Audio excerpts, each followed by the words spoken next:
নমস্কাৰ বন্ধু বান্ধৱীসকল, আজি মই আপোনালোকক দেখুৱাম নাৰিকল আৰু চুজিৰে কেনেকৈ ফটফটীয়া বগা নাৰিকলৰ লাড়ু বনাব পাৰি।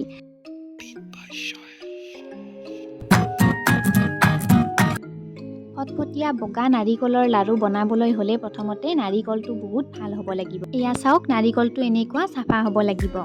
আৰু তাৰ পিছত এনেদৰে নাৰিকলখিনিৰ পৰা ডাঠ অংশটো আঁতৰাই ল'ব লাগিব।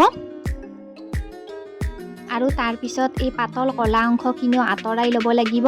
এয়া চাওক, মই ভিডিঅ'টোত যেনেদৰে দেখুৱাইছোঁ তেনেদৰে অকণমানো কলা দাগ নথকাকৈ চাফাকৈ আঁতৰাই ল'ব লাগিব।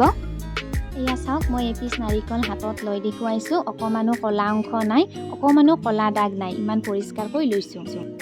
আৰু তাৰ পিছত মই এই নাৰিকলখিনি চালাড ৰুকা ৰুকনা এখনত পাতল পাতলকৈ ৰুকি লৈছোঁ। আৰু তাৰ পিছত মই এই ৰুকি লোৱা নাৰিকলখিনিত অলপ অলপকৈ চেনি মিহলাই ল'ম।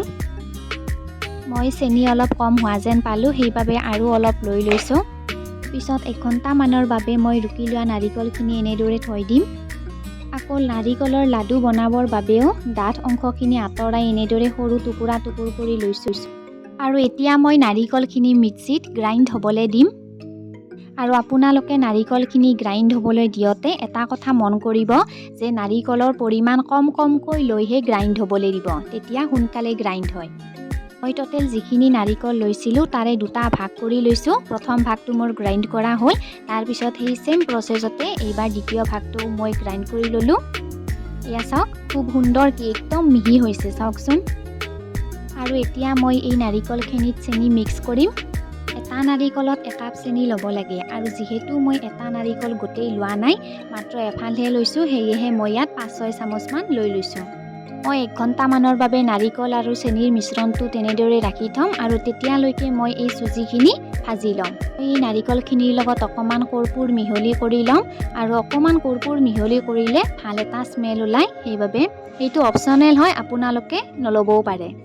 এতিয়া মই প্ৰথমতে চিৰাখিনি ভাজি লওঁ। মই নাৰিকলৰ চিৰাখিনি একেবাৰে ল' ফ্লেমত ভাজিছোঁ। আৰু একেবাৰে কম জুইত ভাজিলেহে চিৰাখিনি বগা হয়। নাৰিকলৰ চিৰা বা লাড়ু বনাবৰ বাবে ব্যৱহাৰ কৰা পাত্ৰটো সদায় পৰিষ্কাৰ হ'ব লাগে। তেল বা হালধি ব্যৱহাৰ কৰা পাত্ৰ হ'ব নালাগে, তেতিয়াহে চিৰা বা লাড়ুখিনি ফটফটীয়া বগা হয়। চিৰাখিনি একেবাৰে আৰম্ভণিৰ পৰা শেষলৈকে ল' ফ্লেমত এনেদৰে ভাজি থাকিব লাগিব। 1 মিনিটৰ বাবেও যদি এইখিনি এৰি দিয়া হয় তেতিয়া ৰঙচুৱা হৈ যাব। গতিকে একেবাৰে আৰম্ভণিৰ পৰা শেষলৈকে ল' ফ্লেমত এনেদৰে ভাজি থাকিব লাগিব। এয়া চাওক, মোৰ প্ৰায় হ'বই আৰু। এয়া চাওক, মোৰ চিৰাখিনি ভজা হৈ গ'ল।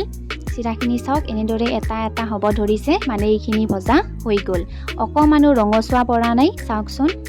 এয়া চাওক, চিৰা ভজা পাত্ৰটোৰ তলিখন অকণমান ৰঙচুৱা যেন হৈছে, কিন্তু চিৰাখিনি অকণমানো ৰঙা যেন হোৱা নাই, চাওক। আৰু এইবাৰ মই নাৰিকলৰ লাড়ু বনাবৰ বাবে নাৰিকলখিনি প্ৰথমতে ভাজি ল'ম। এইখিনিও মই একেবাৰে ল' ফ্লেমতে ভাজি ল'ম। মই যে ৰুকি লোৱা নাৰিকল আৰু চেনিখিনি 1 ঘণ্টামানৰ বাবে ৰাখি থৈছিলোঁ, তেনেদৰে ৰাখি থৈ যদি নাৰিকলখিনি ভজা হয় তেতিয়া নাৰিকলখিনি বেছি সময় ভাজিব নালাগে, খুব কম সময়তে আমাৰ হৈ যায়। এতিয়া মই নাৰিকলখিনিৰ লগত ভাজি লোৱা চুজিখিনি এড কৰি দিম। এতিয়া এইখিনি ল' ফ্লেমত অকণমান সময় ভাজি থাকিব লাগিব। এয়া মোৰ নাৰিকল আৰু চুজিখিনি ভজা হৈ গ'ল। এতিয়া লাডু বনাম। আৰু লাড়ুখিনি সদায় নাৰিকলখিনি গৰমে থাকোঁতে বনাব, নহ'লে নাৰিকলৰ পৰা এঠাটো কমি যায় আৰু কমি গ'লে লাড়ুকেইটা হৈ নুঠিব। আৰু শেষত মোৰ ফালৰ পৰা আপোনালোক আটাইকে ভোগালী বিহুৰ আন্তৰিক শুভেচ্ছা জনালোঁ। আৰু আজিৰ ভিডিঅ'টো চাই যদিহে ভাল লাগিল তেনেহ'লে ভিডিঅ'টো লাইক কৰি দিব। আৰু মোৰ চেনেলটোত যদিহে নতুন তেনেহ'লে চেনেলটো ছাবস্ক্ৰাইব কৰিবলৈ নাপাহৰিব। এটা নতুন ভিডিঅ'ৰ সৈতে আপোনালোকক অতি সোনকালে পুনৰ লগ পাই আছোঁ। আজিলৈ এৰিছোঁ, ধন্যবাদ।